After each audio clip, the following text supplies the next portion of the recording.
가난한 청소부는 해고당할 위기에 놓였다. 모두가 두려워하는 재벌의 딸을 급히 병원에 데려갔기 때문이다. 그러나 그 뒤에 벌어진 일은 그녀의 인생을 영원히 바꾸어 놓았다. 여러분이 정말 이 이야기에 몰입하고 계시다면 댓글에 숨이라고 남겨주세요. 그러면 여러분의 존재를 확인하고 우리를 살아있게 하는 매 순간의 숨결이야말로 가장 소중한 기적임을 함께 기억할 수 있습니다. 은희의 기억 속에 영원히 새겨진 그 말은 모든 것을 바꾸어 놓았다. 그날 내가 명령을 어기지 않았다면 지금 그 재벌의 딸은 땅 속에 묻혔을 거예요. 모든 것은 강 회장의 호화로운 한옥, 저택의 평온함을 깨뜨린 끔찍한 소리와 함께 시작되었다.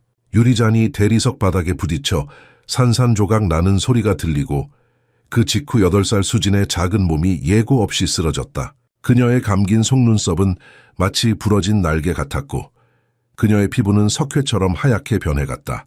보라색으로 변해가는 입술의 미세한 떨림은 그녀의 내부에 무언가 심각한 문제가 있음을 알려주었다. 순식간에 저택 전체가 혼란에 빠졌다. 한 가정부는 절망적으로 소리를 질렀고 또 다른 가정부는 공포에 질려 입을 가렸으며 집사는 같은 무의미한 명령을 반복하며 얼어붙었다. 모두가 강 회장님과 개인 의사를 부르라고 했지만 아무도 행동으로 옮기지 않았다. 실수할까봐 두려움이 생명을 구하려는 본능보다 더 강했다. 은희는 가슴이 세차게 뛰는 것을 느끼며 소녀에게 달려갔다. 그녀는 수진 옆에 무릎을 꿇고 차가운 땀으로 젖은 이마를 만지고 절박하게 손목에서 맥박을 찾았다. 그녀가 발견한 것은 끔찍했다. 불규칙하고 약한 맥박, 생명이 천천히 빠져나가는 것 같은 느낌이었다. 병원에 데려가야 해요. 지금 당장요. 은희가 자신의 것이 아닌 것 같은 목소리로 외쳤다. 직원들의 반응은 완전한 불신이었다. 요리사는 그녀가 미쳤다는 듯이 쳐다보며 강 회장님이 그의 딸을 건드리면 모두를 죽일 거라고 경고했다. 은희는 이를 악물고 결정적인 선택을 하도록 밀어붙이는 목구멍에 불타는 감각을 느꼈다. 그녀는 재벌이 도착하기를 기다리면 너무 늦을 것이라는 것을 확실히 알았다. 또한 유명한 개인 의사의 출현을 믿는 것은 수진의 생명의 가장 중요한 순간을 잃는 것을 의미할 것이라는 것도 알았다. 떨리는 손으로 하지만 알 수 없는 힘으로 가득 찬 채 그녀는 소녀의 연약한 몸 아래로 팔을 넣고 그녀를 들어 올렸다. 그 무게는 거의 그녀를 구부러지게 했지만 그녀는 단 1초도 멈추지 않았다. 집사의 항해 소리와 다른 직원들의 해고 위협이 공기를 채웠다. 은희는 결연한 눈빛으로 모두를 바라보며 자신의 운명을 정의할 말을 했다. 소녀가 생명을 잃게 하느니 차라리 제 직장을 잃는 게 낫습니다. 뒤돌아보지 않고 그녀는 마침 그 순간 지나가던 낡은 택시가 있는 길로 달려나갔다.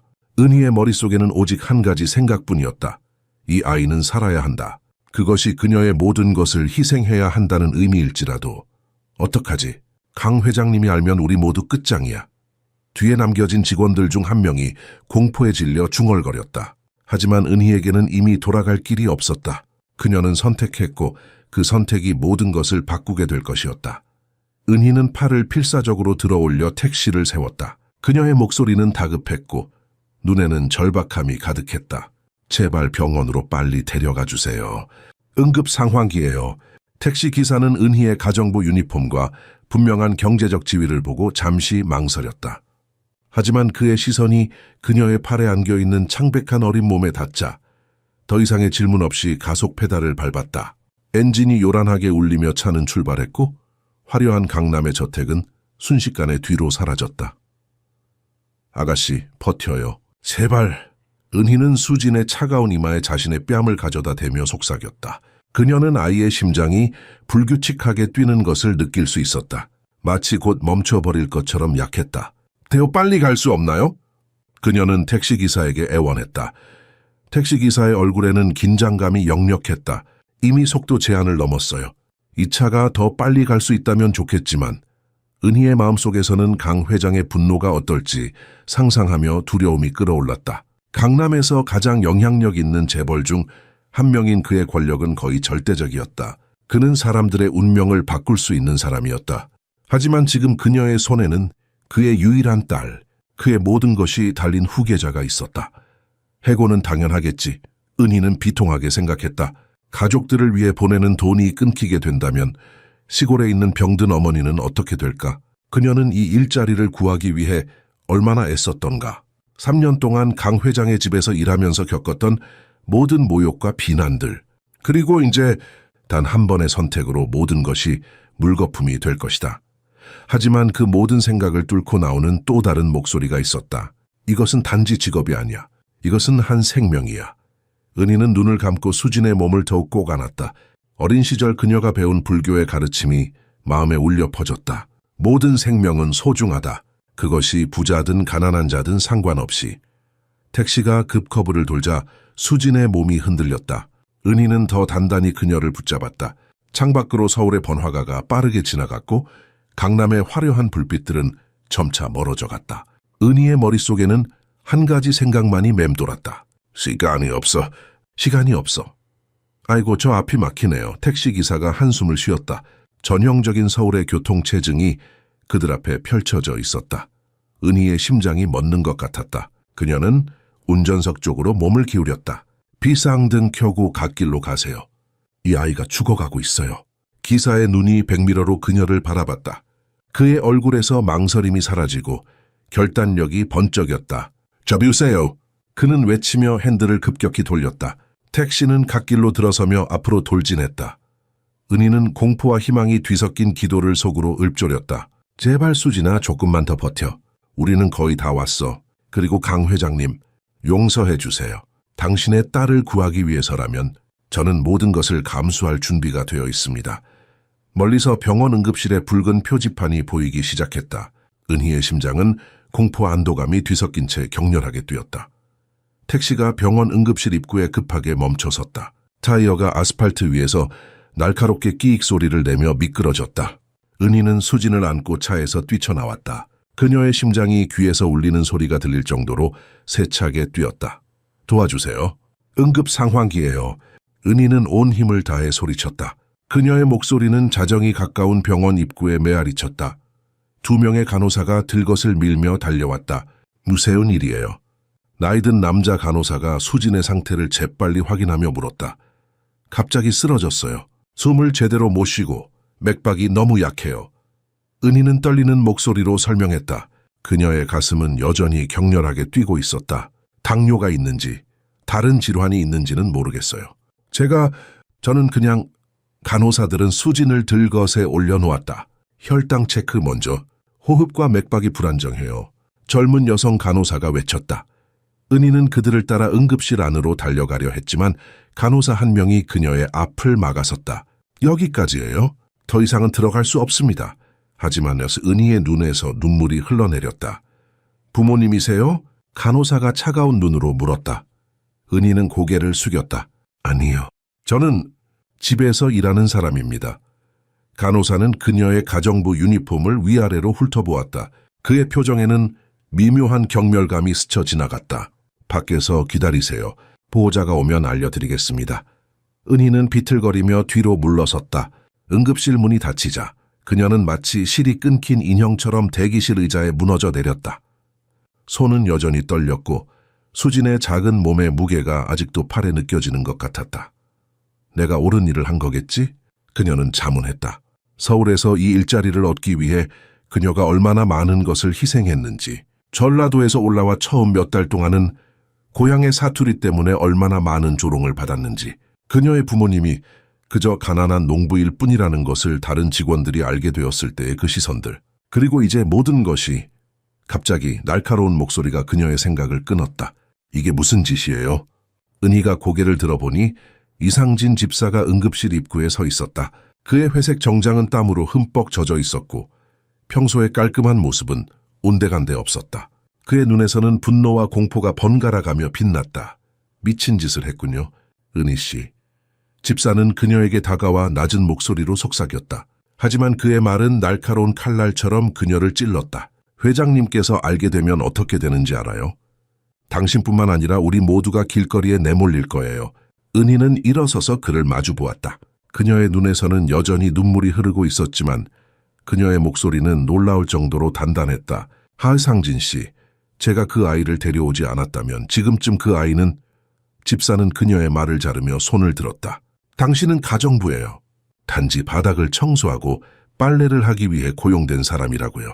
그 아이의 생명에 관한 결정을 내릴 권한이 당신에게는 없어요. 은희의 눈에서 분노의 불꽃이 타올랐다. 그럼 누구에게 있었나요? 그 순간에 아무도 행동하지 않았잖아요. 모두 두려워서 얼어붙어 있었잖아요. 그들의 긴장된 대화는 응급실 문이 열리는 소리에 중단되었다. 의사 한 명이 지친 표정으로 나왔다. 수진이의 가족분이 계신가요? 저희가 그 아이의 직원입니다. 이상진 집사가 한 걸음 앞으로 나서며 말했다. 그는 등을 곧게 펴고 자세를 바로 했다. 아이의 아버지는 강태준 회장님이십니다. 지금 오시는 중이에요. 의사는 고개를 끄덕였다. 그는 서울에서 오래 살았기 때문에 강 회장의 이름이 가진 무게를 잘 알고 있었다. 그 이름은 병원 몇 개의 기부 명판에도 새겨져 있었다. 아이의 상태가 매우 심각합니다. 저혈당성 쇼크로 보이는데 혈당 수치가 위험할 정도로 낮았어요. 은희는 가슴이 철렁 내려앉는 것을 느꼈다. 그녀는 바로 그것이 두려웠던 것이다. 어렸을 때 외할머니가 비슷한 증상으로 돌아가신 것을 본 적이 있었다. 그 기억은 그녀의 영혼에 깊은 상처로 남아 있었다. 지금은 어떤가요? 그녀가 앞으로 나서며 물었다. 의사는 은희를 힐끔 바라보았다. 그의 시선에는 의문이 가득했지만 그는 그것을 넘어가기로 했다. 지금은 안정화 작업 중입니다. 다행히 빠르게 도착했기 때문에 뇌 손상의 위험은 크게 줄었습니다. 이상진의 얼굴이 창백해졌다. No. 뇌 손상이요? 네, 심각한 저혈당 상태가 지속되면 뇌 손상으로 이어질 수 있습니다. 산소와 포도당 공급이 차단되면 의사는 말을 이어가려다가 멈추었다. 그는 복도 끝에서 다가오는 웅장한 발자국 소리에 주의를 돌렸다. 은희의 심장이 공포로 수축했다. 그녀는 그 걸음걸이를 알아들었다. 강 회장이 왔다. 강태준은 마치 태풍처럼 병원 복도를 휩쓸고 있었다. 검은색 맞춤 양복을 입은 그의 높은 체격은 위압적이었고 그의 눈은 분노로 붉게 충혈되어 있었다. 두 명의 경호원이 그의 양쪽에서 걸었고 병원장으로 보이는 인물이 그를 따라 허리를 굽히며 걸어왔다. 내 딸은 어디 있습니까? 강태준의 목소리는 복도 전체를 울렸다. 그의 목소리에는 공포가 감춰져 있었지만 표면적으로는 권위만이 드러났다. 병원장이 앞으로 나서서 깊이 고개를 숙였다. 강 회장님, 따님은 지금 응급처치를 받고 계십니다. 의료진이 최선을 다하고 있습니다. 강태준은 은희를 향해 날카롭게 시선을 돌렸다. 그의 눈은 차가운 분노로 가득 찼다. 당신이 내 딸을 허락 없이 데려간 사람입니까? 은희는 공기가 폐에서 빠져나가는 것 같았다. 그녀의 다리는 떨렸지만 그녀는 자신의 시선을 강 회장의 눈에서 떼지 않았다. 네, 회장님. 제가 데려왔습니다. 강태준은 은희를 향해 위협적인 발걸음을 내디뎠다. 그의 모든 근육에는 억눌린 분노가 맺혀 있었다. 당신이 뭔데? 내 딸에게 손을 대는 것이 누구에게 허락받았습니까? 하찮은 가정부가 내 피와 살에 관한 결정을 내리다니. 그의 말은 공기를 자르는 채찍과 같았다. 대기실 전체가 완전히 침묵에 빠졌고 모든 사람들은 칼로 자를 수 있을 정도의 긴장감을 느꼈다. 은희의 뺨을 따라 눈물이 흘러내렸지만 그녀의 목소리는 여전히 단단했다. 아무도 행동하지 않았기 때문입니다, 회장님. 그 아이가 제 품에서 생명을 잃어가는 것을 보았고 회장님의 미움을 사는 것보다 아무것도 하지 않는 죄책감을 갖는 게 더 두려웠습니다. 그녀의 말. 뒤에 이어진 침묵은 무덤과 같았고 모든 사람들을 둘러싼 독성 구름처럼 참을 수 없는 긴장감으로 가득 찼다. 강태준은 완전히 얼어붙은 차에 주먹을 꽉 쥐고 있었다. 마치 모든 분노를 쏟아낼지 아니면 방금 들은 말을 소화할 시간이 필요한지 결정하지 못하는 것처럼 보였다. 갑자기 한 의사가 긴장된 표정이지만 전문적이고 확신에 찬 목소리로 응급실에서 나왔다. 강 회장님, 의사는 바로 강태준에게 다가가며 말했다. 매우 중요한 것을 알려드려야 합니다. 강태준은 의사를 향해 고개를 돌렸지만 그의 눈은 아직도 분노로 타오르고 있었다. 말씀하시오. 수진 양을 신속하게 병원으로 데려온 결정이 따님의 생명을 구했습니다. 의사는 단호하게 말했다. 만약 반 시간만 더 기다렸다면 우리는 지금 그녀를 안정시키는 것에 대해 이야기하는 것이 아니라 그는 말을 잇지 못했다. 병원 복도에 경이로운 침묵이 내려앉았다. 몇 초 후 작은 속삭임과 놀라움의 한숨이 들리기 시작했다. 간호사들은 서로를 바라보았고 보안 요원들조차 눈을 깜빡였다. 강태준의 얼굴이 복잡한 감정으로 일그러졌다. 그는 방금 말한 의사를 보지 않았다. 대신 그의 눈은 바로 은희에게 고정되었다.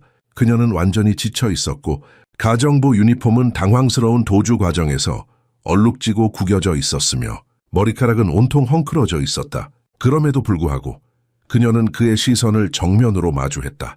눈물이 그녀의 얼굴을 타고 흘러내렸지만 그녀의 눈에는 단 한 조각의 두려움도 보이지 않았다.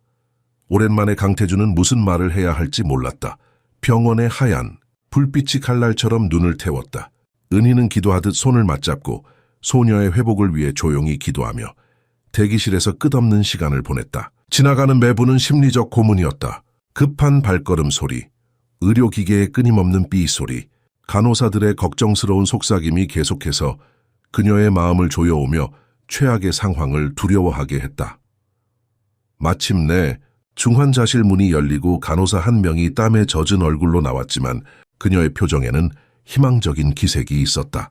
아이가 지금은 안정되었습니다. 은희는 양손으로 얼굴을 완전히 가리고 깊은 안도의 흐느낌이 그녀의 가슴에서 터져 나왔다. 모두가 그녀를 쳐다보든 말든 상관없었다. 모든 고통이 완전히 가치가 있었다. 그러나 평온함은 단 몇 초밖에 지속되지 않았다. 강태준이 다시 나타났다. 그의 발걸음은 단호했고 그의 시선은 배고픈 포식자의 그것이었으며 분노가 그의 모든 움직임에서 넘쳐 흘렀다. 그는 은희 앞에 멈춰 섰다. 높고 위압적인 그의 눈은 억제된 분노로 불타올랐다. 설명해 보시오. 그는 낮지만 극도로 위험한 목소리로 요구했다. 어떻게 내 딸을 즉시 병원으로 데려가야 한다는 것을 정확히 알았습니까? 은희는 침을 꿀꺽 삼키고 설명했다. 증상에서 분명히 보였습니다. 수진 양이 빠르게 공기를 잃고 맥박이 약해지고 있었어요. 강태준은 그녀를 거칠게 가로막았다. 그는 위협적으로 그녀를 향해 몸을 기울이며 손가락으로 가리켰다. 당신은 의사도 아니고 중요한 사람도 아닙니다. 어떻게 이 모든 것을 그렇게 정확하게 알았습니까? 참을 수 없는 무게처럼 침묵이 내려앉았다. 병원 직원들은 일하는 척하며 모든 단어를 열심히 듣고 있었다. 은희는 입술을 꽉 물고 간단히 대답했다. 전에 비슷한 일을 본 적이 있습니다. 이 대답은 강태준의 분노를 위험스럽게 더 키울 뿐이었다. 어디서 그걸 배웠습니까? 어느 장소에서 그런 지식을 얻었습니까? 그의 말은 잔인하고 경멸적이었지만 은희는 존엄성을 유지하며 대답했다. 어디서 배웠든 중요하지 않습니다, 회장님. 중요한 것은 따님이 살아있다는 것입니다. 병원 복도 전체에 의미심장한 웅성거림이 퍼져나갔다. 접수대 뒤에 있던 두 간호사가 속삭이기 시작했다. 그들의 목소리는 겨우 들릴 정도였지만 인식의 감정으로 가득 차 있었다. 저 여자 몇 년 전에 우리 병원에서 일했던 사람 아니야? 나이든 간호사가 동료에게 물었다. 맞아, 나도 그렇게 생각했어. 근데 뭔가 있었지. 논란이 있어서 병원에서 내보내진 걸로 기억해. 젊은 간호사가 대답했다. 강태준은 이 속삭인 대화를 듣고 번개처럼 눈살을 찌푸렸다. 그는 간호사들을 향해 몸을 돌렸다. 방금 뭐라고 했습니까? 간호사들은 즉시 입을 다물고 부끄러운 듯 고개를 숙였다. 하지만 의심의 씨앗은 이미 재벌의 마음에 단단히 심어졌다. 그는 다시 은희를 바라보았다. 이번에는 분노뿐만 아니라 눈에 어두운 위험한 빛이 반짝였고 불신으로 가득 차 있었다. 당신은 내게 무언가 중요한 것을 숨기고 있군요. 그가 직설적으로 말했다. 은희는 심장이 빠르게 뛰는 것을 느꼈다. 그녀가 피하려 했던 바로 그 순간이었다. 그녀의 과거가 그녀를 따라잡고 있었고 그것도 최악의 순간에 그녀는 입을 열어 대답하려 했지만 수진의 의사가 다시 나타났다. 강 회장님 따님이 안정되었습니다. 저혈당 쇼크였는데 적시에 처치되어 심각한 합병증은 피할 수 있었습니다. 의사의 목소리에는 안도감이 묻어 있었다. 강태준은 깊이 숨을 들이마셨다. 그의 눈에는 복잡한 감정이 스쳐 지나갔다.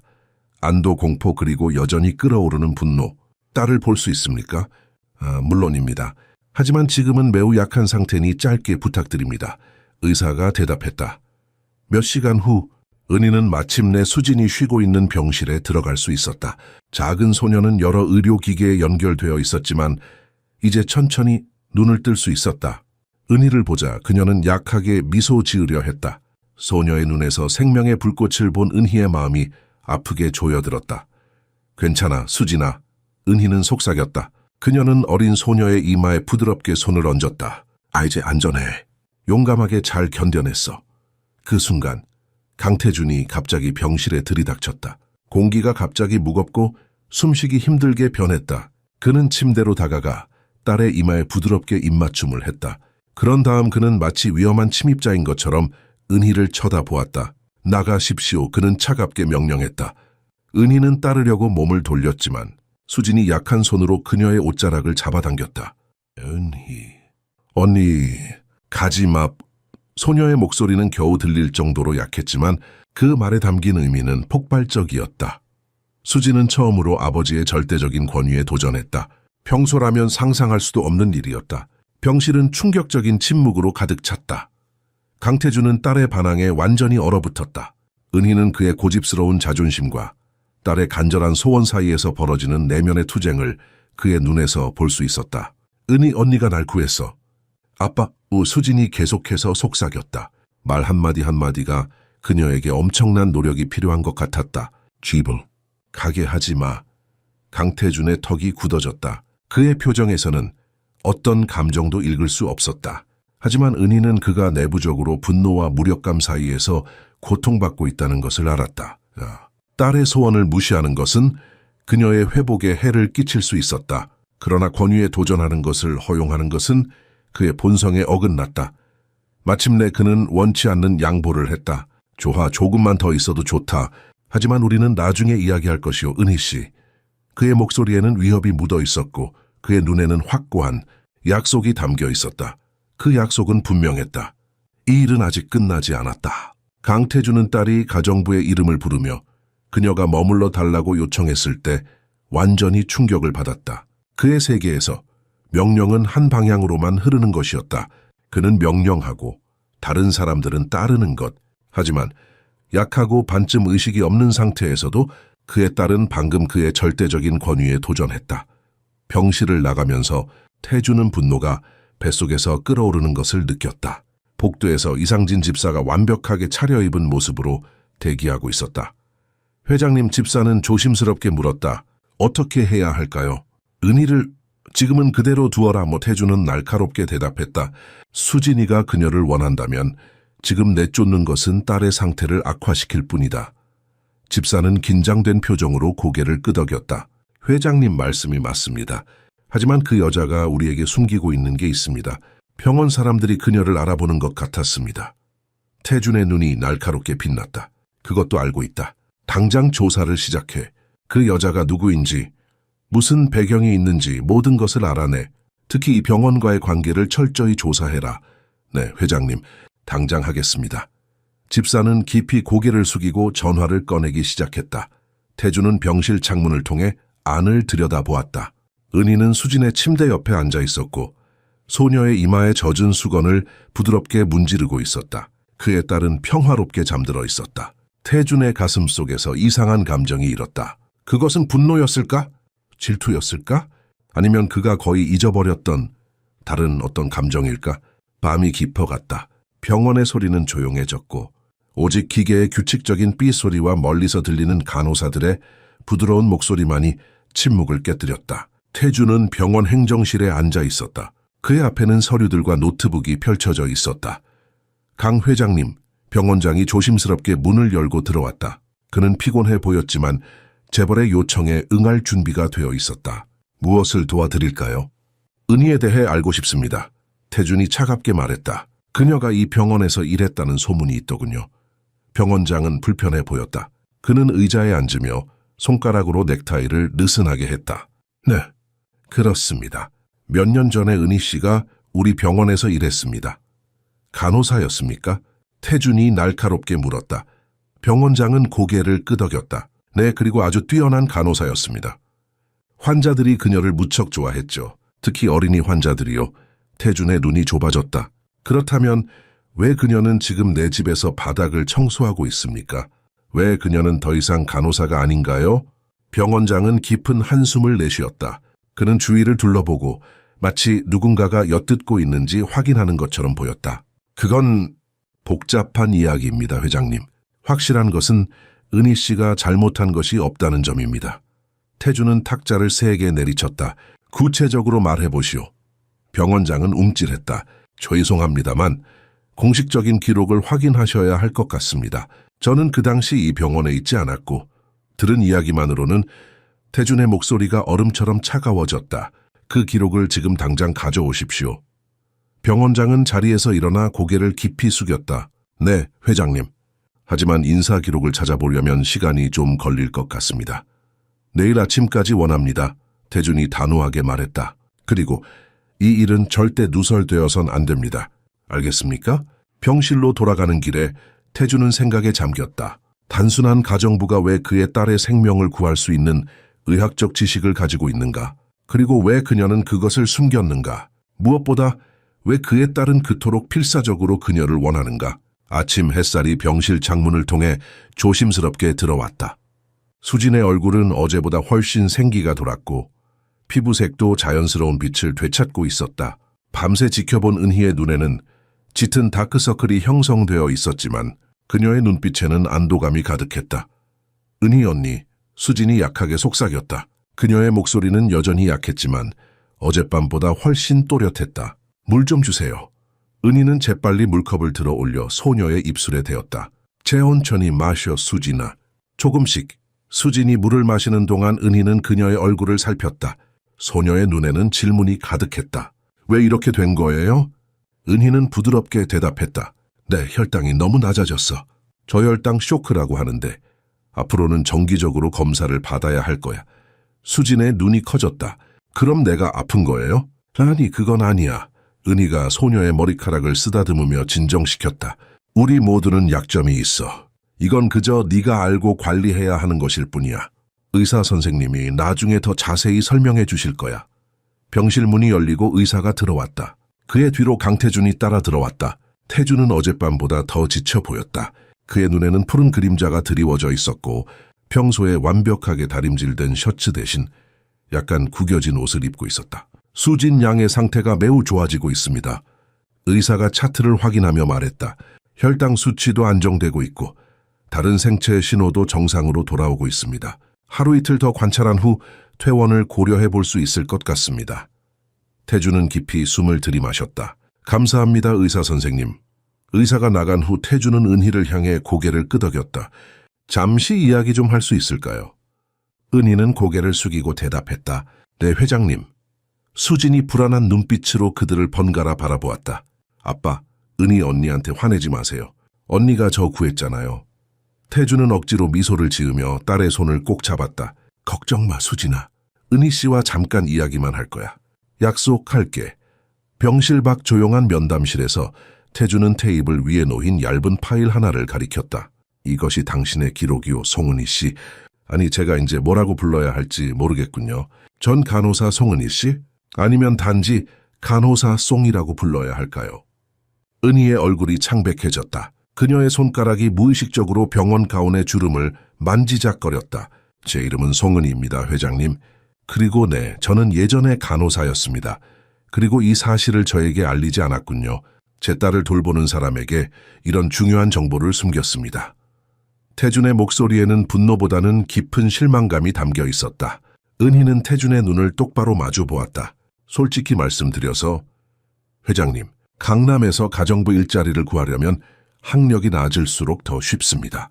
간호사 출신이라고 하면 오버퀄리파이드라며 거절당했을 겁니다. 저는 그저 일자리가 필요했을 뿐입니다. 태준은 그녀를 오랫동안 바라보았다. 하지만 그게 다는 아니겠죠. 그렇죠? 이 기록에 따르면 당신은 그냥 그만둔 것이 아니라 사직했다고 되어 있군요. 의료사고나 환자 사망에 관련된 기록은 없습니다. 하지만 간호사들의 소문은 다른 이야기를 하고 있더군요. 은희의 얼굴에 고통스러운 표정이 스쳐 지나갔다. 그건 긴 이야기입니다, 회장님. 제게는 시간이 있어, 송씨. 태준이 의자에 깊게 기대며 말했다. 내 딸이 당신에게 그토록 애착을 보이는 이유를 이해하고 싶군요. 그리고 당신이 나에게서 무엇을 숨기고 있는지도요. 은희는 깊은 한숨을 내쉬었다. 그녀는 지난 3년간 필사적으로 숨겨온 비밀을 드러낼 준비가 되어 있지 않았다. 하지만 이제 선택의 여지가 없어 보였다. 제가 이 병원을 떠난 건 제가 원해서가 아니었습니다. 그녀는 마침내 입을 열었다. 저는 강제로 떠나야 했습니다. 모든 증거가 제 손에 있었지만 아무도 들으려 하지 않았어요. 은희의 마지막 말은 공기 중에 무겁게 매달려 있었다. 강태준의 눈썹이 의문으로 치켜 올라갔다. 그는 자신이 이 가정부에 대해 알고 있다고 생각했던 모든 것이 갑자기 의심스러워졌다. 무슨 증거, 무슨 말을 하는 겁니까? 태준이 물었다. 은희는 대답하려고 입을 열었지만 면담실 문이 갑자기 열렸다. 병원장이 서둘러 들어왔다. 그의 얼굴은 긴장으로 가득 차 있었다. 강 회장님, 죄송합니다만 긴급한 전화가 왔습니다. 회사 이사회에서. 태준은 짜증스럽게 손을 흔들었다. 지금은 안 됩니다. 중요한 대화 중이오. 병원장은 초조하게 고개를 숙였다. 정말 죄송합니다만 그들이 말하길 분기별 결산 보고서에 심각한 불일치가 발견되었다고 합니다. 긴급히 회의를 소집했다고. 태준의 얼굴이 굳어졌다. 그는 은희를 날카롭게 쳐다보았다. 이 대화는 나중에 이어가겠소. 내 딸 곁을 지켜주시오. 하지만 이것으로 끝난 것이 아님을 명심하시오. 은희는 조용히 고개를 숙였다. 네 회장님. 태준이 방을 나가자 은희는 마침내 숨을 내쉬었다. 그녀는 떨리는 손으로 이마에 땀을 닦았다. 이 대화의 순간적인 중단은 마치 운명의 개입처럼 느껴졌다. 그녀는 병실로 돌아왔다. 수지는 간호사와 함께 있었다. 간호사는 소녀의 혈당을 측정하고 있었다. 아, 은희 씨. 간호사가 고개를 들었다. 그녀의 표정에는 인식의 빛이 있었다. 땡스니. 맞죠? 은희는 불안하게 목을 가다듬었다. 네, 맞습니다. 간호사는 주변을 둘러보고 목소리를 낮췄다. 몇 년 전에 여기서 근무하셨죠? 정형석 의사 사건 때 은희의 얼굴에서 핏기가 빠져나갔다. 그 이야기는 그만두세요. 부탁드립니다. 수진이 호기심 어린 눈으로 그들을 바라보았다. 은희 언니, 무슨 이야기 하는 거예요? 은희는 억지 미소를 지으며 소녀에게 다가갔다. 아무것도 아니야, 수진아. 어른들의 지루한 이야기일 뿐이야. 간호사는 은희에게 동정의 눈길을 보냈다. 미안해요. 그냥 당신이 옳았다는 것을 우리 모두 알고 있어요. 하지만 그 의사의 아버지가 병원 이사회에 있었으니 제발 그만하세요. 은희가 날카롭게 말했다. 그녀의 목소리는 평소보다 더 단호했다. 이는 수진을 놀라게 했다. 간호사는 급히 고개를 숙이고 방을 나갔다. 문이 닫히자 수진은 은희의 손을 잡았다. 언니, 괜찮아요. 은희는 깊은 숨을 들이마시고 소녀의 이마에 부드럽게 손을 얹었다. 영 굉장해. 그냥 오래된 기억들이 떠올라서 그래. 언니는 예전에 간호사였어요? 수진이 물었다. 그녀의 눈은 호기심으로 반짝였다. 은희는 잠시 망설였다. 거짓말을 할 수도 있었지만 그녀는 이 소녀에게 그럴 수 없었다. 응, 그랬어. 오래전에. 그럼 왜 지금은 우리 집에서 일해요? 간호사가 더 멋진 일인데. 그 질문은 은희의 심장을 찔렀다. 어떻게 8살 아이에게 세상의 불공정함을 설명할 수 있을까? 어떻게 권력과 금전이 때때로 진실보다 더 중요하게 여겨진다는 것을 이해시킬 수 있을까? 때로는 우리가 원하는 대로 일이 풀리지 않아. 그녀는 조심스럽게 말했다. 하지만 그건 괜찮아. 나는 너희 집에서 일하는 것이 행복해. 특히 네가 있어서. 수지는 웃었다. 그 미소는 은희의 마음속 어두운 기억들을 잠시 밀어냈다. 그러나 그녀는 강태준이 이미 그녀의 과거를 파헤치기 시작했다는 것을 알았다. 그리고 그가 진실을 알게 되면 모든 것이 바뀔 것이다. 복도에서 또 다른 간호사가 동료에게 속삭였다. 저 여자가 정말 송은이 맞아? 정형석 의사의 의료 과실을 고발했던? 마야. 그녀는 아이 하나가 죽은 후 모든 증거를 가지고 나타났어. 하지만 정 의사의 아버지가 병원 이사회에 있었고 그들은 모든 것을 덮었어. 그녀는 해고되었고 간호사로서의 경력은 끝났지. 그런데 왜 그녀는 지금 강태준의 집에서 일하고 있는 거야? 운명이겠지. 인생은 때로는 이상한 방식으로 우리를 연결시켜. 다음 날 아침, 수진의 상태는 놀랍도록 개선되었다. 그녀의 얼굴에는 건강한 혈색이 돌아왔고 식욕도 돌아왔다. 의사들은 회복 속도에 놀라워했다. 하지만 누구보다 가장 기뻐한 사람은 은희였다. 오늘은 젤리 좀 먹어도 될까요? 수진이 은희에게 물었다.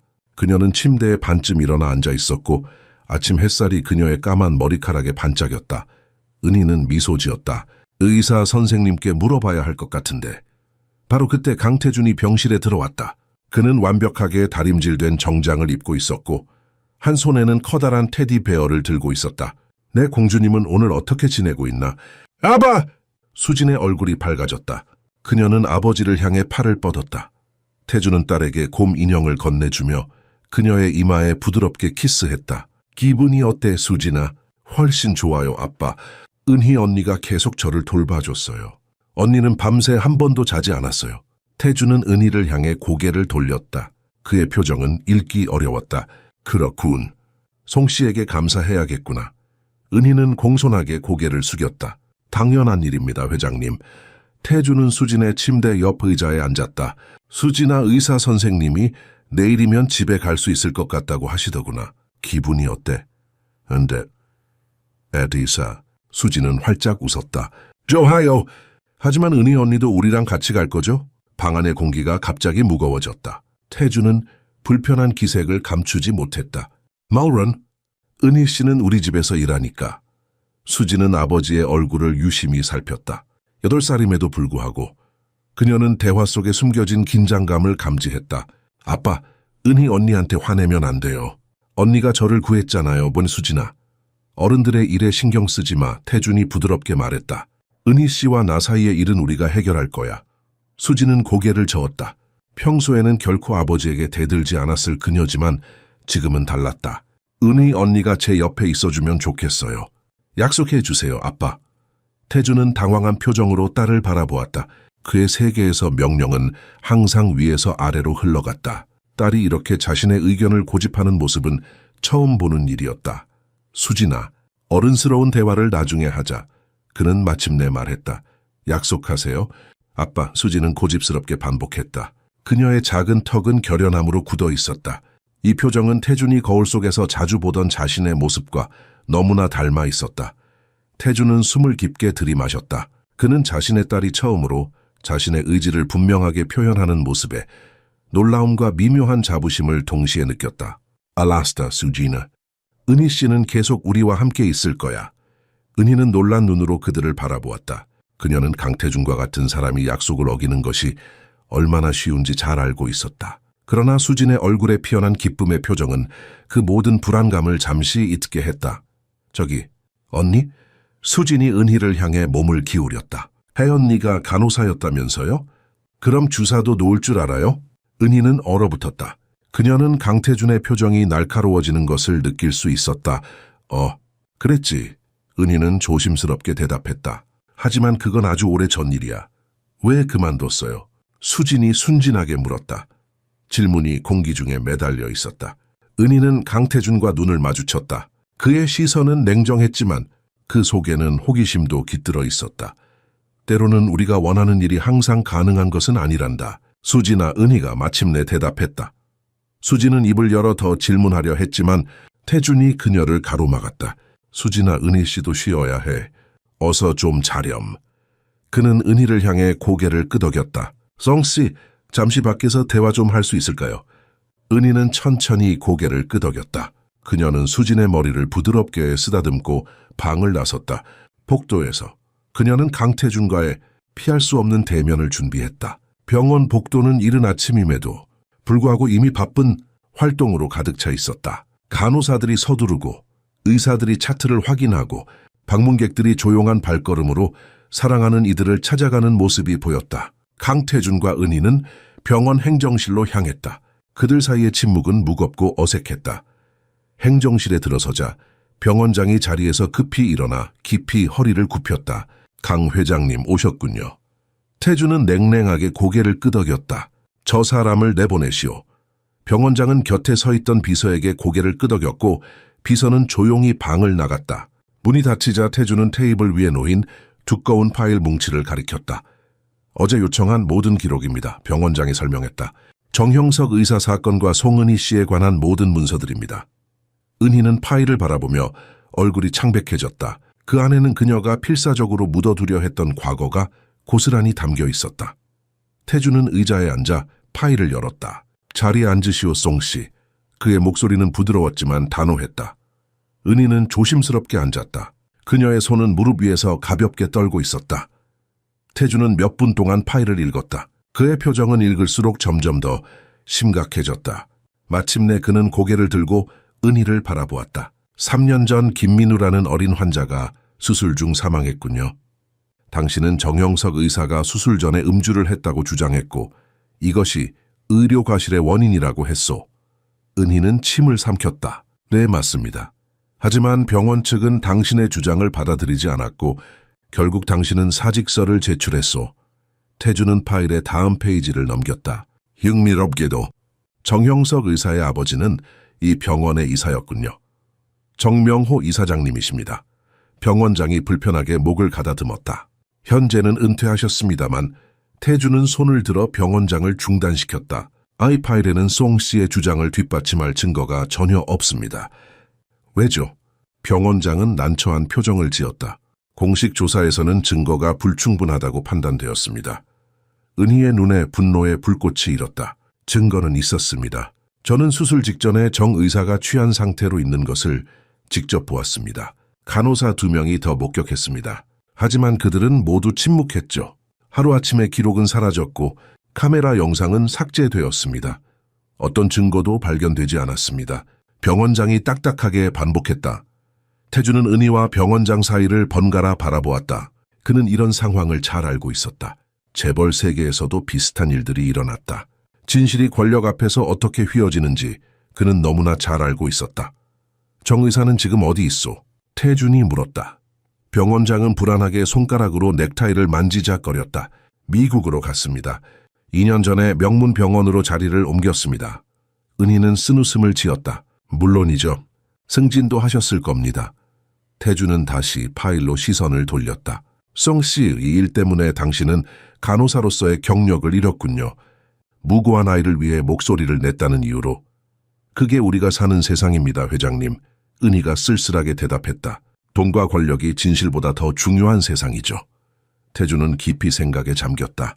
그 역시 그런 세상의 일부였다. 그는 때때로 자신의 권력을 이용해 진실을 굽히게 했었다. 하지만 지금 이 여성의 이야기를 들으며 그는 처음으로 그런 행동의 다른 면을 보게 되었다. 그래서 당신은 가정부가 되었군요. 그가 천천히 말했다. 누구도 당신에게 간호사 자리를 주지 않았기 때문에. 은희는 고개를 끄덕였다. 살아남기 위해서였습니다. 제 어머니는 병환 중이시고 치료비가 필요했습니다. 강남의 가정부 자리는 급여가 좋았습니다. 태주는 파일을 닫고 손가락을 테이블 위에 맞댔다. 그의 눈에는 새로운 감정이 깃들어 있었다. 존경. 당신은 용기 있는 사람이군요, 송은희 씨. 내 딸을 구한 것도 3년 전에 그 아이를 위해 싸운 것도 모두 같은 용기에서 나온 행동이었습니다. 은희는 놀라움을 감추지 못했다. 그녀는 강태준의 입에서 나올 수 있는 마지막 말이 칭찬일 것이라고 생각하지 않았다. 하지만 태준의 목소리가 날카로워졌다. 당신이 나에게 진실을 말하지 않은 것은 용납할 수 없소. 내 딸을 돌보는 사람에게 완전한 신뢰가 필요합니다. 은희의 마음이 무거워졌다. 그녀는 다시 모든 것을 잃게 될까? 이번에는 수진까지도? 병원장의 사무실에 내려앉은 침묵은 거의 만질 수 있을 정도로 무거웠다. 은희는 자신의 미래가 강태준의 다음 몇 마디에 달려있다는 것을 알고 있었다. 그는 그녀의 과거를 알게 되었고 이제 그녀의 운명을 결정할 것이다. 송씨, 태준이 마침내 입을 열었다. 왜 처음부터 말하지 않았소? 은희는 깊은 숨을 들이마셨다. 그녀의 눈에는 오래된 상처의 아픔이 어렸다. 회장님, 강남에서 일자리를 구하는 것이 얼마나 어려운지 아십니까? 불편한 진실을 말하는 사람이라는 평판을 가진 채로는 더욱 그렇습니다. 하지만 진실을 말한 것뿐이지 않소? 태준이 물었다. 은희의 입가에 쓴 미소가 스쳤다. 진실이 항상 환영받는 것은 아닙니다. 특히 그 진실이 권력을 가진 사람들에게 불리할 때는요. 병원장이 불편하게 자리에서 몸을 비틀었다. 은희의 말은 그에게도 화살이 되어 꽂혔다. 그 아이, 김민우는 겨우 5살이었습니다. 은희의 목소리가 떨렸다. 단순한 맹장 수술이었어요. 하지만 정형석 의사는 전날 밤 회식을 했고 아직 술이 덜 깬 상태로 수술실에 들어왔습니다. 태준의 얼굴이 굳어졌다. 그는 5살 배기 아이의 아버지가 어떤 심정이었을지 상상할 수 있었다. 저는 그의 상태를 알아차렸습니다. 술 냄새가 났고 그의 손은 미세하게 떨리고 있었어요. 저는 수술을 미루자고 제안했지만 그는 제 말을 무시했습니다. 은희의 눈에서 눈물이 맺혔다. 수술 중에 합병증이 생겼고 아이는 살아남지 못했습니다. 태준은 말없이 그녀를 응시했다. 그의 눈에는 비난이 아닌 깊은 이해가 깃들어 있었다. 저는 즉시 보고했습니다. 모든 증거를 모았어요. 다른 간호사들의 증언도 확보했습니다. 은희의 목소리가 점점 더 강해졌다. 하지만 정 의사의 아버지가 개입했죠. 하루아침에 모든 증거는 사라졌고 증언했던 간호사들은 태도를 바꿨습니다. 저는 문제를 일으키는 사람이 되었고 결국 사직서를 제출할 수밖에 없었습니다. 그 이후에는요. 태준이 물었다마 다른 병원에 지원했지만 소문은 이미 퍼져 있었습니다. 아무도 저를 고용하려 하지 않았어요. 결국 그녀는 자신의 가정부 유니폼을 내려다보았다. 살아남기 위해 이 일을 선택했습니다. 태준은 파일을 천천히 닫고 병원장을 향해 고개를 돌렸다. 자리를 비워주시겠소? 병원장은 서둘러 일어나 고개를 숙인 후 방을 나갔다. 문이 닫히자 태준은 은희에게 더 가까이 다가왔다. 송씨, 나는 당신이 해고될까봐 진실을 말하지 않은 것을 이해합니다. 그의 목소리는 놀라울 정도로 부드러웠다. 하지만 이제 우리는 어떻게 해야 할까요? 은희는 당혹스러웠다. 그녀는 분노, 해고, 심지어 고소까지도 예상했다. 하지만 이런 평온한 이해는 예상치 못했다. 저는 수진이를 진심으로 아끼고 있습니다. 그녀는 마침내 대답했다. 그 아이를 위해서라면 무엇이든 할 수 있어요. 태준은 고개를 끄덕였다. 그것은 이미 증명했소. 당신의 과거가 문제가 아닙니다. 문제는 신뢰입니다. 그 말에 은희의 심장이 무겁게 가라앉았다. 그녀는 고개를 숙였다. 이해합니다, 회장님. 제 짐을 챙기겠습니다. 그것이 제가 하려는 말이 아닙니다. 태준이 그녀의 말을 가로막았다. 제 딸이 당신을 원합니다. 그리고 솔직히 말해서 당신 같은 사람이 우리 집에 필요한 것 같습니다. 당신의 용기와 정직함이. 은희는 놀라움으로 고개를 들었다. 그녀의 눈에서는 믿기지 않는 표정이 역력했다. 하지만 이제부터는 태준이 단호하게 말을 이었다. 당신과 나 사이에 비밀은 없어야 합니다. 예, 하겠소. 은희는 천천히 고개를 끄덕였다. 네, 회장님. 태준은 자리에서 일어났다. 좋습니다. 이제 수진에게 돌아가죠. 그 아이가 우리를 기다리고 있을 겁니다. 그들이 방을 나서려 할 때 은희는 망설이다가 태준의 팔을 조심스럽게 잡았다. 회장님, 한 가지 더 말씀드리고 싶은 것이 있습니다. 태준은 멈춰 그녀를 바라보았다. 무엇입니까? 수진이의 상태.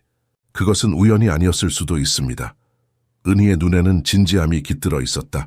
저는 수진이의 식사를 담당하는 가정부로서 몇 가지 이상한 점을 발견했습니다. 태준의 눈이 경계심으로 좁아졌다. 무세운 말입니까? 은희는 목소리를 낮추었다. 약 일주일 전부터 저는 수진이의 간식에 누군가 손을 대는 것을 눈치챘습니다. 처음에는 별일이 아니라고 생각했어요. 하지만 태준의 얼굴이 창백해졌다. 계속하시오. 수진이가 쓰러지기 전날 저는 그녀의 방에서 사과 주스 병을 보았습니다. 제가 준비한 것이 아니었어요. 은희의 눈이 태준의 눈을 똑바로 마주 보았다. 그리고 오늘 아침 제가 병원 카페에서 커피를 마시고 있을 때 이상한 대화를 들었습니다.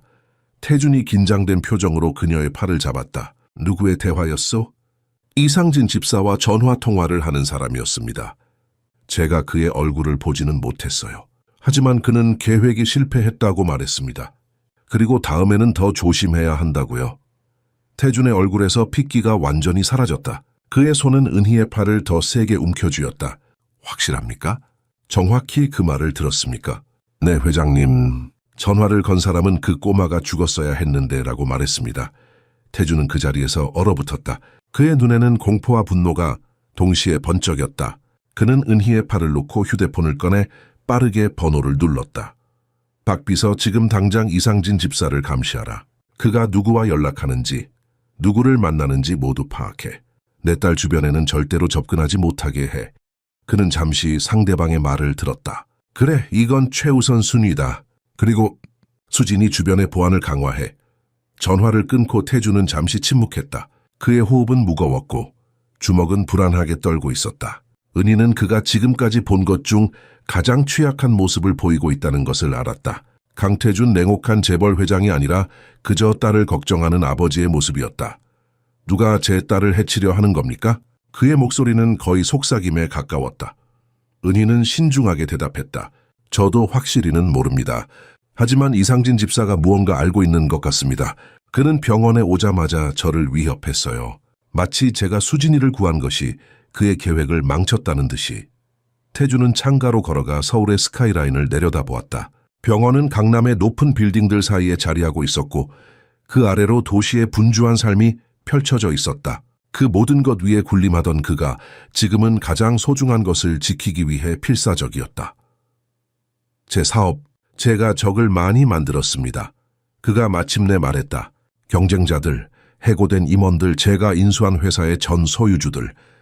하지만 제 딸을 노릴 정도로 미친 사람이 있을 거라고는 생각하지 못했소. 은희는 조심스럽게 다가갔다. 회장님, 제가 수진이를 지키겠습니다. 제 목숨을 걸고요.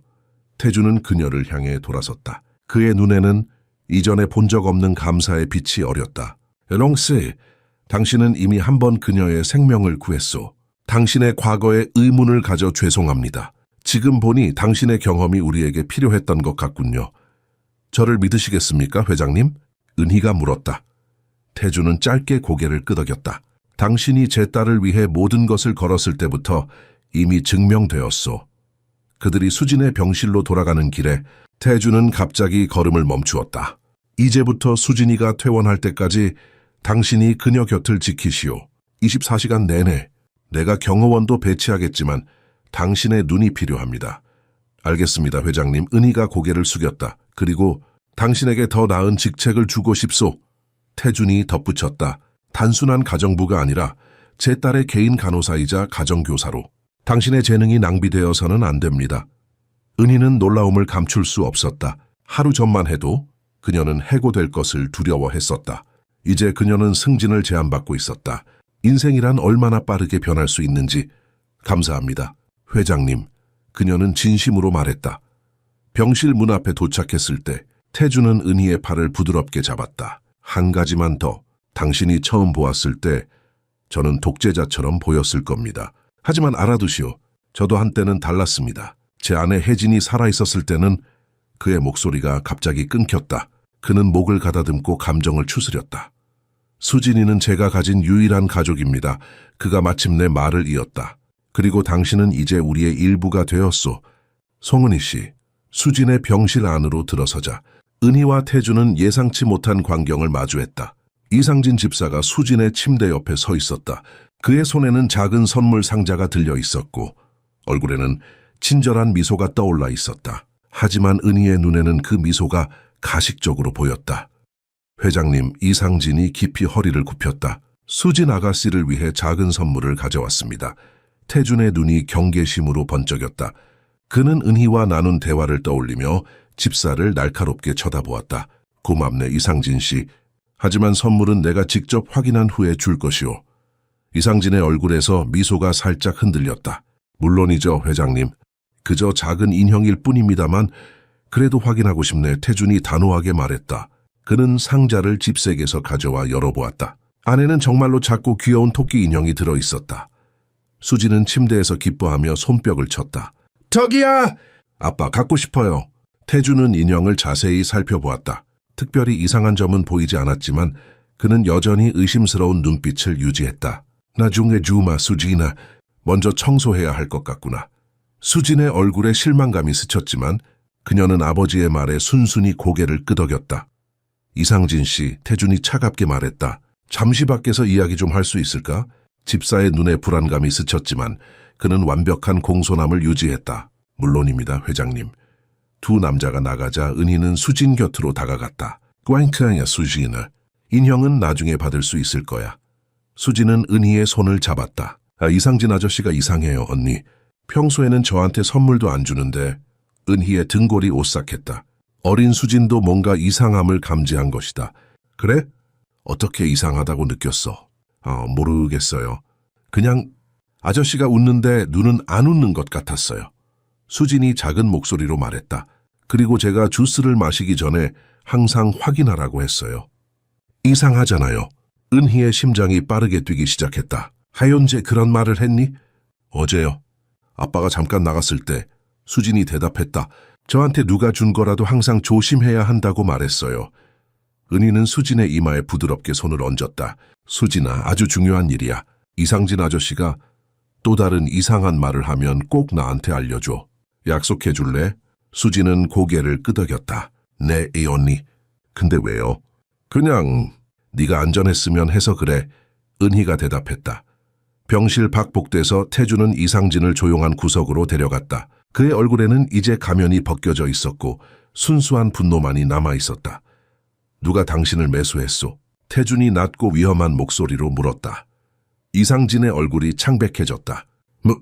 무슨 말씀이십니까, 회장님? 내 딸에게 무슨 짓을 했는지 말해보시오. 태준이 한 걸음 더 다가갔다. 그의 키가 집사보다 한 뼘 더 커서 이상진을 내려다보고 있었다. 누구와 통화했소? 어제 카페에서. 이상진의 눈이 공포로 커졌다. 저는 그저 거짓말하지 마시오. 태준의 목소리는 얼음처럼 차가웠다. 내 보안팀이 당신의 통화 기록을 모두 확보했소. 당신이 최근 3개월간 박정호와 연락했다는 것도 알고 있소. 박정호라는 이름에 이상진의 얼굴이 완전히 하얗게 변했다. 박정호는 태준이 1년 전 인수한 회사의 전 사장이었다. 인수 과정에서 박정호는 모든 것을 잃었고 공개적으로 복수를 맹세했었다. 회장님, 제가 설명할 수 있습니다. 이상진이 떨리는 목소리로 말했다. 태준은 이상진의 넥타이를 움켜쥐었다. 내 딸이 죽을 뻔했소. 설명해봐요. 어떻게 용서받을 수 있는지. 그 순간 복도 끝에서 병원 보안 요원들이 나타났다. 그들 뒤로 태준의 개인 비서가 서 있었다. 회장님, 비서가 다가오며 말했다. 경찰이 도착했습니다. 태준은 천천히 이상진의 넥타이를 놓았다. 당신은 이제 끝났소, 이상진 씨. 내 딸을 해치려 한 대가를 치르게 될 거요. 이상진은 갑자기 완전히 다른 사람처럼 변했다. 그의 겸손한 태도는 사라지고 눈에는 증오가 가득 찼다. 당신이 박정호 사장님에게 한 짓을 알아요? 그분의 가족이 얼마나 고통받았는지. 당신의 탐욕 때문에 그분의 아들은 학업을 포기해야 했고 부인은 우울증으로 자살을 시도했어요. 태준의 얼굴이 굳어졌다. 그건 사업이었소. 개인적인 일이 아니었어. 모든 일은 개인적입니다, 강태준 씨. 이상진이 이를 악물며 말했다. 당신이 다른 사람들의 인생을 망칠 때 그들도 당신의 인생을 망칠 권리가 있습니다. 보안 요원들이 이상진의 양팔을 붙잡았다. 그는 저항하지 않고 오히려 비웃듯 웃었다. 조심하세요, 회장님. 박정호 사장님은 저 하나만 보낸 게 아닙니다. 이상진이 경찰에게 연행된 후 병원 복도는 다시 조용해졌다. 하지만 그의 마지막 경고는 공기 중에 무겁게 남아 있었다. 태준은 창백한 얼굴로 병실로 돌아왔다. 아빠, 왜 이상진 아저씨가 경찰 아저씨들이랑 갔어요? 수진이 순진한 눈으로 물었다. 태준은 딸에게 어떻게 설명해야 할지 몰랐다. 그는 은희를 향해 도움을 청하는 듯한 시선을 보냈다. 은희는 부드럽게 수진의 손을 잡았다. 수진아, 이상진 아저씨가 잠시 경찰서에 가서 몇 가지 질문에 대답해야 해. 걱정하지 마. 수진은 고개를 끄덕였지만 그녀의 눈에는 여전히 의문이 가득했다. 수진아, 조금만 쉬어라. 태준이 딸의 이마에 키스하며 말했다. 아빠가 잠시 은희 씨와 이야기를 나눠야겠구나. 그들은 병실 밖으로 나와 가까운 면담실로 향했다. 문이 닫히자마자 태준은 의자에 무겁게 주저앉았다. 그의 얼굴에는 깊은 피로감이 역력했다. 박정호, 그가 중얼거렸다. 그가 이렇게까지 할 줄은 몰랐소. 은희는 조용히 그의 맞은편에 앉았다. 회장님, 박정호가 누구인가요? 태준은 깊은 한숨을 내쉬었다. 1년 전 내가 인수한 중견 전자회사의 사장이었소. 그 회사는 재정적으로 어려움을 겪고 있었고 우리 그룹은 그것을 인수했지. 은희는 고개를 끄덕였다. 재벌들의 인수합병은 한국 경제에서 흔한 일이었다. 인수 과정은 원만하지 않았소. 태준이 계속했다. 박정호는 끝까지 저항했고 결국 그는 모든 것을 잃었소. 그의 주식, 그의 지위, 그의 자존심까지. 그래서 그가 복수하려는 거군요. 은희가 말했다. 당신의 회사가 아니라 당신의 딸을 노리고. 태준의 눈에 눈물이 맺혔다. 그것은 은희가 이 강인한 남자에게서 본 적 없는 모습이었다. 내가 얼마나 어리석었는지. 사업상의 결정이 이런 결과를 가져올 줄은 몰랐소. 내 딸이, 내 수진이가. 그의 목소리가 감정에 복받쳐 끊어졌다. 그는 얼굴을 손으로 가렸다. 강태준, 냉철한 재벌 회장이 이제는 그저 자신의 행동이 딸을 위험에 처하게 했다는 사실에 무너지고 있는 한 아버지일 뿐이었다. 은희는 그가 감정을 추스르도록 조용히 기다렸다. 그녀의 마음은 복잡했다. 한편으로는 그를 위로하고 싶었지만 다른 한편으로는 그의 사업 방식이 초래한 결과였음을 인정했다. 이상진의 마지막 말이 걱정됩니다. 그녀가 마침내 입을 열었다. 그가 혼자가 아니라면 태주는 고개를 들었다. 그의 눈은 붉었지만 그 안에는 결의가 돌아오고 있었다. 에이미 번타임 지시했소. 우리 집의 모든 직원을 조사하고 수진의 경호를 강화하라고. 그것으로 충분할까요? 은희가 물었다. 태주는 잠시 생각에 잠겼다. 아니요, 당신 말이 맞소. 더 철저히 해야겠소. 그는 휴대폰을 꺼내 빠르게 문자를 보냈다. 저택에서 나와야겠소. 당분간 수진을 안전한 곳으로 데려가야 할 것 같소. 어디로 갈 예정이신가요? 은희가 물었다. 제주도에 별장이 있소. 외딴 곳이고 보안이 철저해. 수진이 퇴원하면 바로 그곳으로 갈 것이오. 은희는 고개를 끄덕였다. 현명한 결정이라고 생각합니다. 태주는 은희의 눈을 똑바로 바라보았다. 당신도 우리와 함께 가주었으면 합니다, 송씨. 은희는 놀라움을 감추지 못했다. 제어요? 했소, 그래요. 수진이 당신을 필요로 해. 그리고 그는 잠시 망설였다. 나도 당신이 필요해. 당신은 내 딸을 구했고 이 음모를 밝히는 데 도움을 주었소. 당신의 직관과 용기가 계속 필요할 것 같소. 은희는 마음이 복잡했다. 그녀는 이 제안이 단순한 직업적 요청이 아니라는 것을 알았다. 태준의 눈에는 감사함 이상의 무언가가 있었다. 어머니 병간호 때문에 서울을 떠나기 어려울 것 같습니다. 그녀가 조심스럽게 말했다. 태준은 이해한다는 듯 고개를 끄덕였다. 당연히 그러시겠죠. 하지만 걱정 마시오. 내가 당신 어머니를 위한 최고의 간호사와 의사를 보내드리겠소. 당신이 없는 동안 어머니는 최상의 돌봄을 받게 될 것이오. 은희의 눈이 커졌다. 그녀의 어머니는 항상 시골 병원에서 기본적인 치료만 받아왔다. 최고의 의료진이라니. 그것은 그녀가 감히 꿈꿀 수 없던 것이었다. 왜 저에게 이렇게까지 하시는 거죠? 그녀가 마침내 물었다. 태준의 눈에는 깊은 감정이 담겨 있었다. 당신은 진실을 위해 모든 것을 걸었소. 그리고 내 딸을 구했소. 어떻게 그런 사람에게 최선을 다하지 않을 수 있겠소? 다음 날 아침 수지는 퇴원 허가를 받았다. 의사들은 그녀의 상태가 놀랍도록 좋아졌다고 평가했다. 태주는 이미 모든 준비를 마쳤다. 제주도행 전용기가 김포공항에서 대기 중이었고 별장은 그들의 도착을 준비하고 있었다.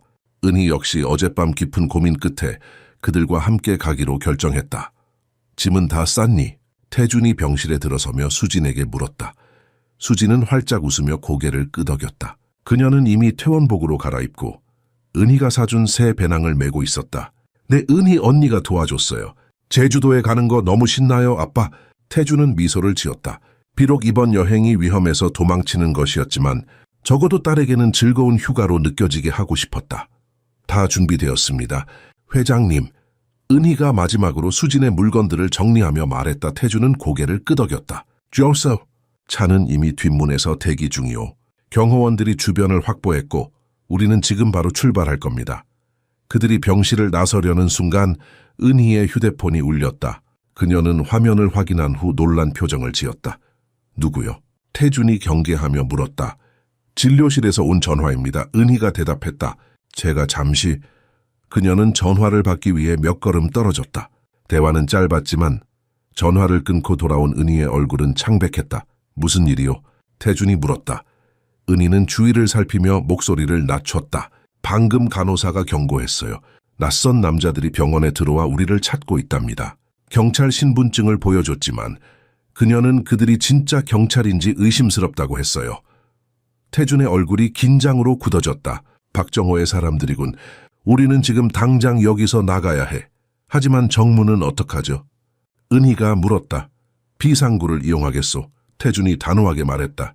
그는 수진의 손을 잡고 복도 끝으로 향했다. 은희는 서둘러 그들을 따라갔다. 그들은 조용히 계단을 내려가 병원 지하 주차장으로 향했다. 태준의 검은색 벤츠가 이미 대기하고 있었고 2명의 경호원이 주변을 살피고 있었다. 초의 비서, 상황은 어떤가? 태준이 경호원 중 한 명에게 물었다. 아직 깨끗합니다, 회장님. 최 비서가 대답했다. 하지만 서두르는 게 좋을 것 같습니다. 그들이 채 오르려는 순간 주차장 입구에서 소리가 들려왔다. 3명의 남자가 빠른 걸음으로 다가오고 있었다. 그들은 정장을 입고 있었지만 그들의 자세와 걸음걸이는 분명히 훈련된 사람들의 것이었다. 박정호의 사람들이다. 최 비서가 외쳤다. 회장님, 빨리 차에 타세요. 태준은 재빨리 수진을 차 안으로 밀어넣고 은희에게도 급히 들어가라고 손짓했다. 은희가 타자마자 그도 뒷좌석에 올라탔다. 출발해. 태준이 운전석에 명령했다. 차가 급발진하며 주차장을 빠져나갔다. 백미러로 은희는 남자들이 다른 채 올라타는 것을 볼 수 있었다. 우리를 쫓아오고 있어요. 그녀가 외쳤다. 걱정 마시오. 태준이 냉정하게 말했다. 우리 운전사는 최고의 경호 드라이버요. 그들을 따돌릴 수 있을 거요. 차는 서울의 복잡한 거리를 빠른 속도로 질주했다. 운전사는 능숙하게 차선을 바꾸며 추적자들을 혼란스럽게 했다.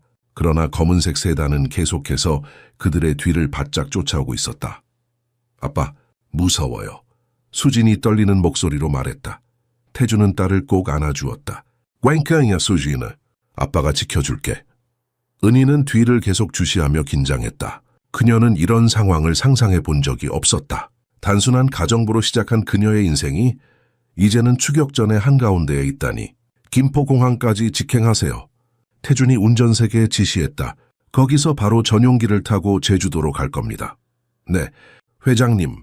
운전사가 대답했다. 차가 한강을 건너는 다리 위를 달리고 있을 때 추격자들이 더 가까이 접근했다. 그들의 차가 벤츠의 범퍼에 거의 닿을 정도였다. 그들이 너무 가까워요. 은희가 경고했다. 바로 그 순간 추격 차량이 옆으로 바짝 붙어와 그들의 차를 밀어붙였다. 날카로운 금속 긁히는 소리와 함께 벤츠가 흔들렸다. 꽉 잡으세요. 운전사가 외쳤다. 그는 핸들을 급격히 돌려 위험한 상황에서 벗어나려 했다. 벤츠는 다리를 가로질러 빠르게 달렸지만 추격자들도 물러서지 않았다. 태준의 얼굴에는 결연한 표정이 깃들었다. 그는 평생 사업에서 수많은 위기를 극복해왔지만 지금의 위험은 그의 가장 소중한 보물, 그의 딸에게 닥친 것이었다. 은희 씨, 그가 갑자기 은희를 향해 말했다. 무슨 일이 있어도 수진이를 지켜주세요. 저 약속해 주시겠소? 은희는 그의 눈을 바라보았다. 그의 요청에는 단순한 부탁 이상의 것이 담겨 있었다. 그것은 아버지의 간절한 부탁이었다. 네, 회장님. 제 목숨을 걸고 지키겠습니다. 벤츠는 공항으로 향하는 고속도로에 진입했다. 뒤에서 쫓아오는 검은 세단은 여전히 그들의 꼬리를 놓지 않았다. 경호 드라이버는 능숙하게 차선을 바꾸며 추격자들을 따돌리려 했지만 그들도 만만치 않은 실력을 보였다. 곧 공항에 도착합니다. 회장님, 운전사가 말했다. 하지만 그들이 계속 따라온다면 태준은 입술을 꽉 깨물었다. 그는 딸을 살피며 작은 목소리로 말했다. 수진아, 괜찮아. 아빠가 지켜줄게. 수진은 두려움에 떨고 있었지만 그녀의 눈에는 용기가 깃들어 있었다. 아바, 나 무섭지 않아요. 은희 언니가 있잖아요. 태준은 놀라움을 감추지 못했다. 그의 딸은 이제 더 이상 그가 알던 연약한 소녀가 아니었다. 단 며칠 만에 그녀는 마치 다른 사람으로 변한 것 같았다. 공항 VIP 입구로 가세요. 태준이 운전석에 지시했다. 거기서 보안팀이 우리를 맞을 겁니다. 갑자기 옆에서 또 다른 검은 세단이 나타났다. 처음 그들을 쫓아오던 차와 달리 이 차는 더 공격적으로 접근했다. 창문이 내려가고 검은 모자를 쓴 남자가 무언가를 손에 들고 있는 것이 보였다. 엎드려. 은희가 본능적으로 외쳤다. 그녀는 몸을 던져 수진을 덮쳤다. 총성이 울렸다. 벤츠의 뒷유리창이 산산조각 났다. 운전사는 순간적으로 핸들을 급격히 돌려 공격을 피했다. 수진아, 괜찮아? 은희가 떨리는 목소리로 물었다. 수진은 겁에 질린 표정이었지만 고개를 끄덕였다. 네. 언니, 좀 무서워요. 태준의 얼굴은 분노와 두려움이 뒤섞인 표정이었다. 이런 미친 짓을. 거리에서 총을 쏘다니. 저쪽에 경찰차가 보입니다, 회장님. 운전사가 갑자기 외쳤다. 그들 앞으로 경찰 차량 3대가 사이렌을 울리며 접근하고 있었다. 추격자들의 차가 속도를 늦추더니 갑자기 출구로 빠져나갔다. 박 비서가 경찰에 연락한 모양이군요. 태준이 안도의 한숨을 내쉬었다. 공항으로 계속 가시오. 김포공항 VIP 터미널에 도착했을 때 이미 태준의 보안팀 6명이 그들을 기다리고 있었다. 강그룹의 전용기도 활주로에서 대기 중이었다. 빨리 움직여야 합니다, 회장님. 보안팀장이 다가와 말했다. 박정호의 사람들이 공항 곳곳에 있을 가능성이 있습니다. 태준은 고개를 끄덕였다. 그들은 신속하게 터미널을 통과해 활주로로 향했다. 은희는 수진의 손을 꼭 잡고 있었다. 어린 소녀의 손이 떨리고 있었지만 그녀의 얼굴에는 결연한 표정이 있었다. 언니, 우리 정말 제주도로 가는 거예요. 수진이 작은 목소리로 물었다. 은희는 미소를 지었다. 응, 수진아. 거기서 안전하게 지낼 수 있을 거야. 박정호 아저씨가 정말 나쁜 사람이에요? 수진이 다시 물었다. 태준이 딸을 바라보았다. 그의 눈에는 복잡한 감정이 어려 있었다. 수진아, 어른들의 세계는 때로는 복잡해. 아빠가 박정호 사장님에게 상처를 줬고 그가 복수하려는 거야. 그런데 왜 저한테요? 수진의 질문은 너무나 순수했지만 그 무게는 무거웠다. 태준은 대답하지 못했다. 그의 얼굴에는 후회와 자책이 깃들어 있었다. 은희는 수진의 어깨를 부드럽게 감쌌다. 수진아, 때로는 어른들이 화가 나면 잘못된 결정을 내리기도 해. 하지만 이제 우리가 너를 지킬 거야. 아빠도 나도 모두 다. 전용기로 향하는 계단 앞에서 수진은 갑자기 걸음을 멈추었다. 그녀는 아버지를 올려다보며 물었다. 아빠, 앞으로는 다른 사람들에게 상처 주지 않을 거예요? 그 순간 공항의 모든 소음이 멈춘 것 같았다. 태주는 딸의 맑은 눈을 바라보았다. 그 눈에는 단순한 질문이 아닌 아버지의 영혼을 꿰뚫는 통찰력이 담겨 있었다. 약속할게, 수진아. 그의 목소리는 떨렸다. 아빠가 잘못했어. 이제는 달라질 거야. 수진은 만족한 듯 고개를 끄덕였다. 그녀는 은희의 손을 더 꼭 잡고 비행기로 향했다. 태주는 그 자리에 잠시 서서 자신의 딸이 어느새 이렇게 현명해졌는지 경이로움을 느꼈다. 어서 오세요, 회장님. 은희가 계단 위에서 부드럽게 미소 지었다. 새로운 시작이 우리를 기다리고 있어요.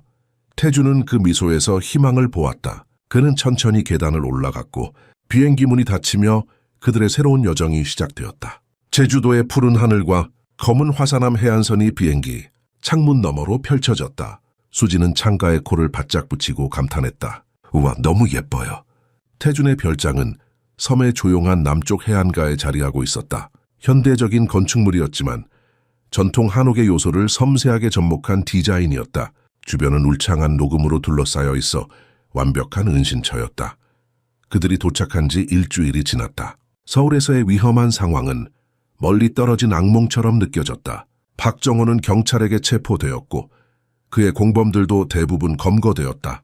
이상진도 구속되어 재판을 기다리고 있었다. 저녁 노을이 바다를 붉게 물들이는 시간, 태주는 테라스에 앉아 노트북으로 일하고 있었다. 그의 표정은 평화로웠지만 깊은 생각에 잠겨 있었다. 커피 한 잔 가져왔어요. 은희가 조용히 다가와 말했다. 태주는 고개를 들어 미소 지었다. 고마워요, 송씨. 그는 이제 그녀를 송씨라고 불렀지만 그 어조는 처음과 달리 따뜻했다. 은희는 그의 옆 의자에 앉았다. 지난 일주일 동안 그들 사이의 관계는 미묘하게 변화했다. 고용주와 직원의 경계가 흐려지고 뭔가 다른 것으로 바뀌어가고 있었다. 무슨 생각을 그렇게 깊이 하고 계세요? 은희가 물었다. 태주는 한숨을 내쉬었다. 회사에 대해서요? 내가 어떻게 경영해 왔는지에 대해서. 그는 잠시 망설이다 계속했다. 수진이가 물었던 질문이 계속 머릿속에 맴돌아요. 내가 정말 다른 사람들에게 상처를 주며 성공했던 걸까? 은희는 조심스럽게 대답했다. 사업 세계는 어렵고 경쟁이 치열하죠. 때로는 어려운 결정을 내려야 하고 핑계죠. 태준이 부드럽게 그녀의 말을 잘랐다. 나는 항상 그렇게 합리화했어요. 그저 사업일 뿐이라고.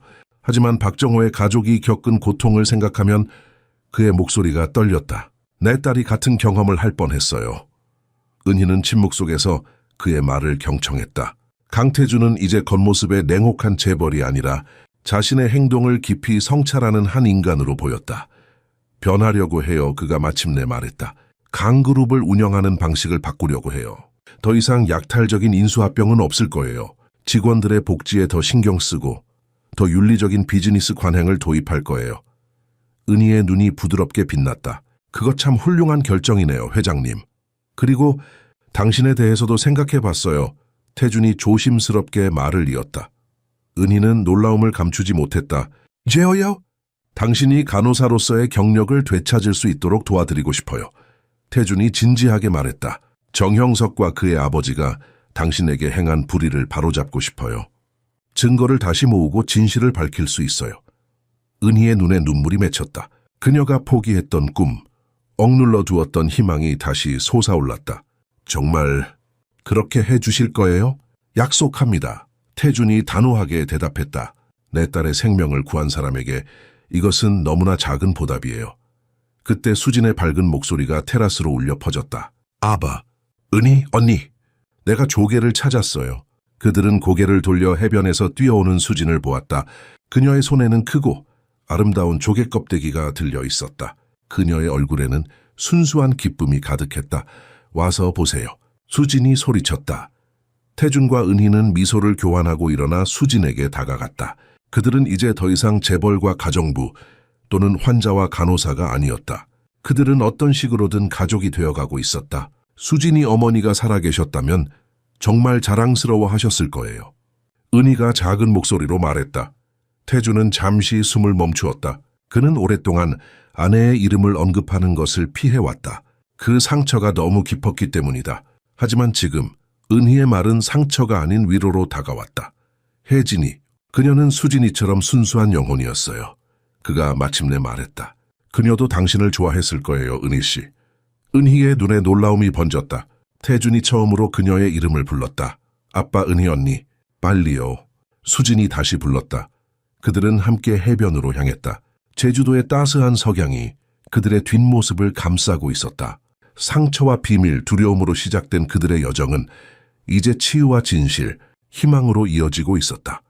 태준은 불현듯 자신의 인생에서 처음으로 진정한 행복이 무엇인지 깨닫고 있었다. 그것은 재산이나 권력이 아니라 바로 이 순간 그의 딸과 그들의 삶에 예기치 않게 들어온 이 용감한 여성과 함께하는 이 소중한 순간이었다. 함께 가요.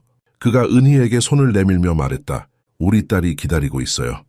은희는 잠시 망설였다. 그녀의 눈에는 질문이 가득했다.